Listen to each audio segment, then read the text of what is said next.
Merry Christmas, Limitless family. Today is Advent 16, day 16, and we just want to take a time, take a moment, right? Breathe, sit back, consider the shepherds. The shepherds played a very vital role, but it was one of those roles that people didn't want to be associated with. Shepherds were actually seen as lower class. They were seen as smelly. They were seen as people who were kind of pushed more to the outskirt of society. And you can see this even all the way back in Genesis. And it's interesting because shepherding was such a vital, intrinsic, foundational part of Israel's history and their society. But people would rather not be associated with them.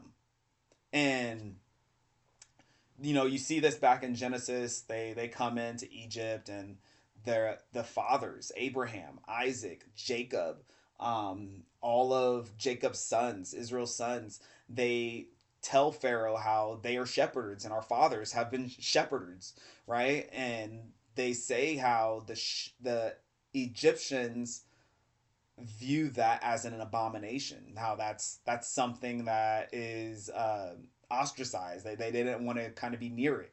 And so I think that belief, that view, kind of still stuck with Israel.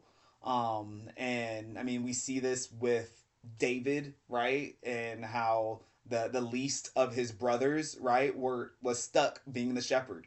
Um, and so it was interesting. It's interesting to see that and think about that in our lives, how there's roles that we want to play there, or that we don't want to play, but are absolutely necessary. Things that we would rather not be associated with. Parents, come on now. There are things that we have to do, right, that we'd rather not that be what our kids associated us with, see us as, but it's absolutely necessary.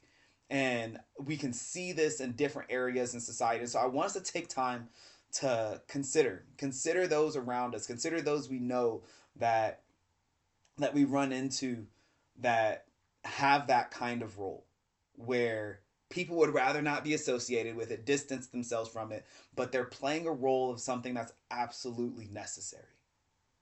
And I want us to take time to pray for them and pray that God would encounter them in a way that they realize that what they're doing is meaningful to God, that what they're doing is something that can be done as worship unto God, that what they're doing is a role that God can meet them in and can actually be something that draws them closer to God, right? And so this is something that we see with the shepherds. And I pray that's something that we can see within our own lives in those roles that sometimes we'd rather not have to be associated with, but they're absolutely necessary. And something that we can also pray for those that we know that's a role they fill, something absolutely necessary that many would rather not be associated with, or come around. But it's something that we can pray that they realize that's meaningful, that can be worship, and we can pray that God meets them there in that. So that's my encouragement to you guys. Begin with prayer on that. And who knows, maybe that will lead into opportunities to have conversations with them, have conversations about those roles that you fill in, to listen, to eat with them, to serve them, and to share with them, to bless them. So may that be the case. May God take this opportunity of us thinking about these things and these people and these roles, and maybe through praying for them, listening to them, eating with them, serving them, and sharing with them, maybe God will help us to build a relationship that will change their lives.